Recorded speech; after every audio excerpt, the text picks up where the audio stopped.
My name is Captain Walton. My ship was exploring the Arctic when we found a man on a piece of floating ice. He was called Victor Frankenstein. One night, he told me a strange tale. My dear Captain, how shall I begin?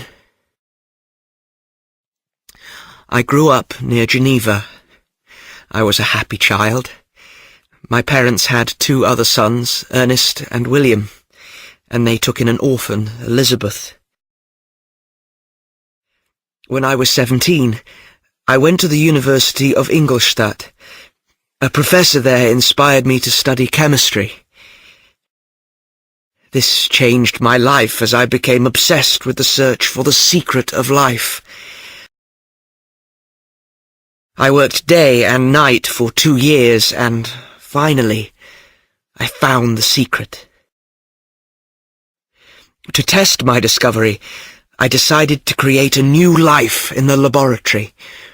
I collected parts of bodies, and after 2 years, I was ready to bring my creature to life. But when I saw the monster I had created, I felt horror and disgust.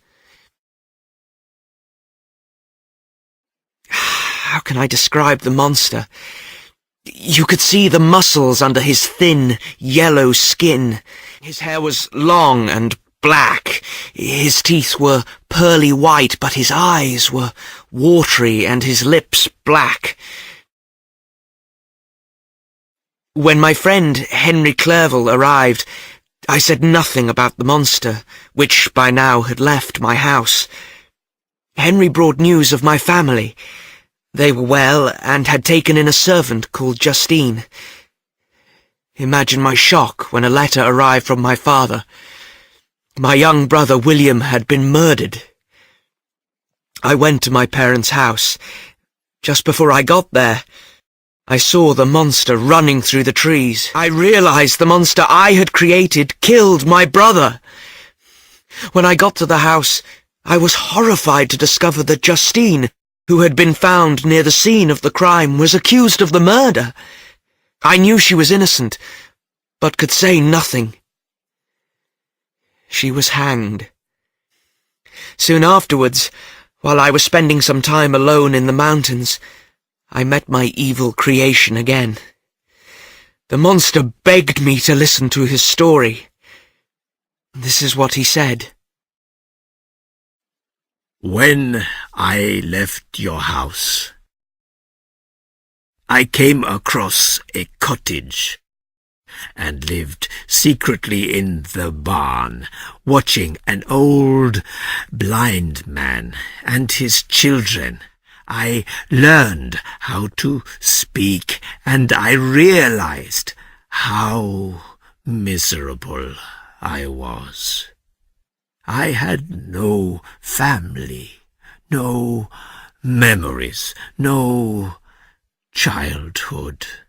One day, I decided to speak to the old man. He was kind and couldn't see my ugly body. But as soon as his children returned, they screamed and hit me with sticks. I ran away.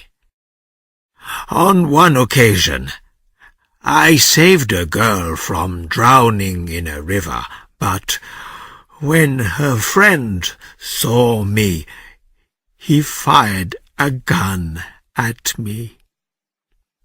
This was the reward of kindness. I promised eternal hatred and revenge on mankind. My first victim was your young brother. But now, I want nothing more than a companion. I want you to make me a female companion, and we will live together far away from all humans. I promise. I agreed to his demand. though the idea was terrible to me.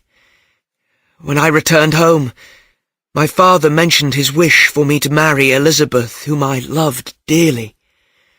But before the marriage, I needed to go to England to complete my work. Henry came with me to England and, eventually, I completed my second creation. As I was bringing her to life, I began to have serious doubts about what I was doing. But suddenly, my monster arrived. He said, "You are my creator, but I am your master." In my confusion, I broke the body into pieces.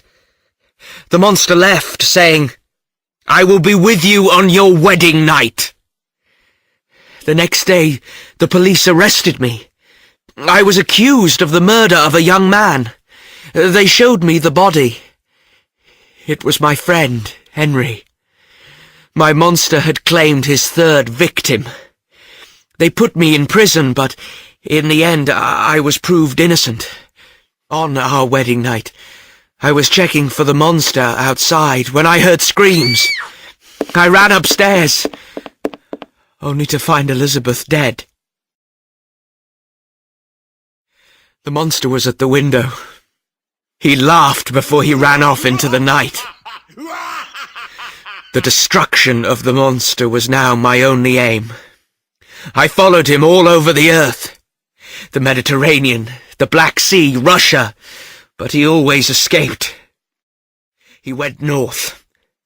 I followed him to the frozen wastes of the Arctic, but he was one step ahead.